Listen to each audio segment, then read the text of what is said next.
As part of the general right to be forgotten, you may also need to remove communications. And there are communications either associated with a person or a lead that can be removed. The Communication tab will have a button available to the administrator to allow them to delete all communications associated with a contact. And this would need to be confirmed. And in this case, where I've deleted against a person, this is going to affect all communications for this person.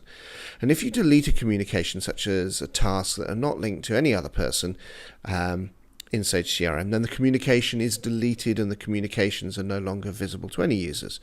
But if you delete a communication such as an appointment that may be linked to multiple persons in Sage CRM, then the link for that person is removed, but the communication remains for the other contacts.